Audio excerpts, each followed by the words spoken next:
মঞ্চে উপস্থিত আছেন আমাদের সর্বভারতীয় সাধারণ সম্পাদক কমরেড হিমকণ্ঠরাজ ভট্টাচার্য, এই রাজ্যের সম্পাদক যতীন মাহান্তি, পশ্চিমবঙ্গের রাজ্যের সভাপতি কমরেড অয়নাংশু সরকার ও এই রাজ্যের প্রাক্তন যুব আন্দোলন নেতৃত্ব, গণ আন্দোলন নেতৃত্ব যারা উপস্থিত এসেছেন এবং আজকের এই সমাবেশে যারা উপস্থিত হয়েছেন তাদের সকলকে ডিওয়াইএফআই এর পক্ষ থেকে রক্তিম অভিনন্দন, লাল সেলাম, নমস্কার, আদাব এবং প্রণাম জানিয়ে গুটি কয়েক কথা যে উড়িষ্যার মাটি স্বাধীনতা আন্দোলনের মাটি। একটা সময় বাংলা, বিহার আর উড়িষ্যার লড়াইয়ের ইতিহাস আছে। এই উড়িষ্যায় স্বাধীনতা সংগ্রামী নেতাজি সুভাষচন্দ্র বসুর জন্মস্থান, যে মাটি প্রতিদিন গোটা ভারতবর্ষের মানুষকে লড়তে শেখায়। আর আমরা বিশ্বাস করি এই উড়িষ্যার মানুষ মেহনতি, খেটে খাওয়া মানুষ, এরা লড়াইটা শেষ অবধি লড়বে। আমাদের দেশটা ভালো নেই, দেশের প্রধানমন্ত্রী এবং এই রাজ্যের মুখ্যমন্ত্রী যারা নির্বাচনের আগে অনেক বড় বড় প্রতিশ্রুতি দিয়েছিল। দেশের প্রধানমন্ত্রী বলেছিল যে আচ্ছা দিন আনে বলা है, ভারতবর্ষের মাটিতে আচ্ছা দিন আসেনি। এ রাজ্যের মুখ্যমন্ত্রী বলেছিল প্রতি বছর 2 লক্ষ বেকারের কাজ দেব। দেশের প্রধানমন্ত্রী বলেছিল প্রতি বছর 2 কোটি বেকারের কাজ দেব। কিন্তু আজকে উড়িষ্যার মাটিতে কাজ নেই।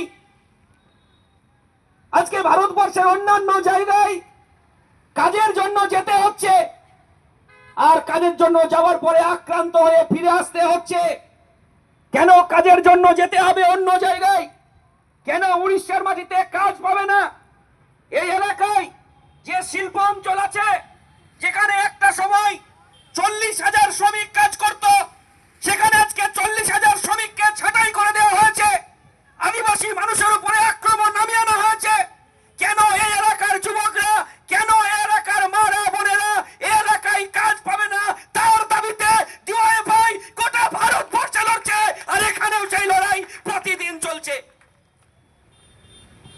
উড়িষ্যার মাটিতে পশ্চিমবাংলা থেকে যারা কাজ করতে আসছিল, বিজেপির সরকার মুসলিম বলে তাদের উপরে আক্রমণ নামিয়ে আনছে।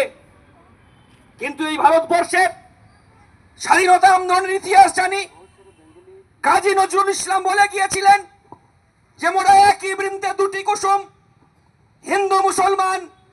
আর সেই জায়গায় দাঁড়িয়ে কোন কোন জায়গায় হিন্দু ধর্মের লোকের সঙ্গে আক্রমণ নামিয়ে আনা হচ্ছে, আবার কোথাও কোথাও মুসলিম ধর্মের মানুষের উপর আক্রমণ নামিয়ে আনছে।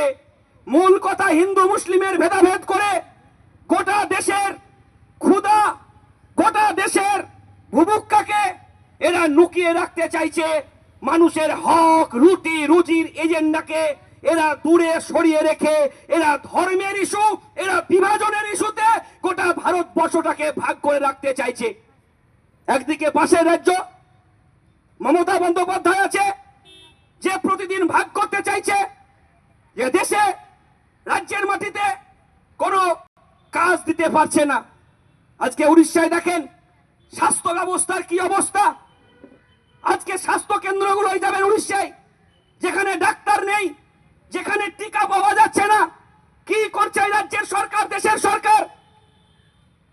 আদিবাসী অংশের মানুষের জন্য মারা অপুষ্টিতে ভুগছে। স্বাস্থ্য কেন্দ্রগুলোই যাবেন, যেখানে ওষুধ পাওয়া যাচ্ছে না, টিকা পাওয়া যাচ্ছে না। শিক্ষা কেন্দ্রগুলোই যাবেন, উড়িষ্যাতে প্রতিদিন শিক্ষার বেসরকারীকরণ হচ্ছে। সরকারি স্কুলগুলোতে সরকারি নিয়োগ নেই, যে নিয়োগ না থাকার কারণে উড়িষ্যায় প্রতিদিন শিক্ষায় পিছিয়ে পড়ছে। তাই ডিওয়াইএফআই এর মূল দাবি সকলের জন্য কাজ চাই, সকলের জন্য শিক্ষা আনে চেতনা ঘটায় বিপ্লব, আর বিপ্লব আনে এই সমাজের মুক্তি।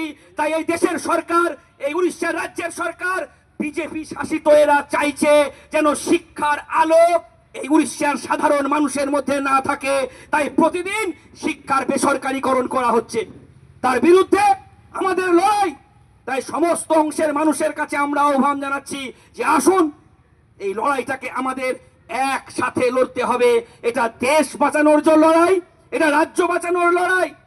কারণ আমরা যে ডিওয়াইএফআই এর কথা আজকে বলছি, যে নৌজওয়ান ভারত সভার হাত ধরে এই ডিওয়াইএফআই এর জন্ম, যে ভগৎ সিং এর উত্তরসূরি আমরা, যে ভগৎ সিং স্বাধীনতা সংগ্রামী, যিনি বলে গিয়েছিলেন এমন একটা ভারতবর্ষ হবে যে ভারতবর্ষ একটা সমাজতান্ত্রিক দুনিয়া তৈরি হবে, যে ভারতবর্ষের মাটিতে ক্ষুধা থাকবে না, সমস্ত মানুষের হাতে কাজ থাকবে, সবার সমান অধিকার থাকবে। সেই ভারতবর্ষ স্বাধীনতা আন্দোলনের পরেও আজকে তৈরি করতে পারেনি। এর দাবিতেই প্রতিদিনের আমাদের লড়াই। তাই ভগৎ সিং এর উত্তরসূরি হিসাবে আমাদের মনে রাখতে হবে, যেমন কাজের দাবিতে আমাদের লড়াই, তেমনি ভারতবর্ষের স্বাধীনতা আন্দোলনকে অক্ষুণ্ণ রেখেই আমাদের লড়াইকে আরো দূর অবধি এগিয়ে নিয়ে যেতে হবে। সেই লড়াইয়ে আসুন আমরা একসাথে লড়ি। কারণ এই ভারতবর্ষের মাটিতে ভগৎ সিংরা যে সমাজতান্ত্রিক দুনিয়া তৈরি করতে চেয়েছিল, ভারতবর্ষে হয়নি। তাই সবার কাছে আমরা আহ্বান জানাচ্ছি যে এই ভারতবর্ষের মাটিতে লড়াইটাকে আমাদেরকে আরো দূর অবধি এগিয়ে নিয়ে যেতে হবে। এবং এই লড়াইটাকে এগোনোর জন্য বামপন্থা ছাড়া এই উড়িষ্যা বলেন, এই ভারতবর্ষ বলেন, কোনো উন্নতি হতে পারে না। তাই ভারতবর্ষের মাটিতে, উড়িষ্যার মাটিতে বামপন্থার প্রয়োজন আছে। কারণ বামপন্থা ছাড়া বেকার ছাত্রটা তার গণতান্ত্রিক অধিকার পাবে না। বামপন্থা ছাড়া এই উড়িষ্যা থেকে শুরু করে ভারতবর্ষের মাটিতে বেকার যুবকরা কাজ পাবে না। বামপন্থা ছাড়া মা বোনেরা তাদের সম্মান পাবে না। বামপন্থা ছাড়া কৃষক তার ফসলের লাভজনক দাম পাবে না। আর বামপন্থা ছাড়া শ্রমিক তার গতরের মূল্য পাবে না। তাই শ্রমিকের গতরের মূল্য হাতে কাজের দাবিতে লড়াইয়ে আসুন, গোটা ভারতবর্ষের মাটিতে একসাথে লড়ি। সকলকে অভিনন্দন, লাল সালাম জানিয়ে আমি আমার কথা শেষ করছি। ইনকিলাব জিন্দাবাদ, ডিওয়াইএফআই জিন্দাবাদ।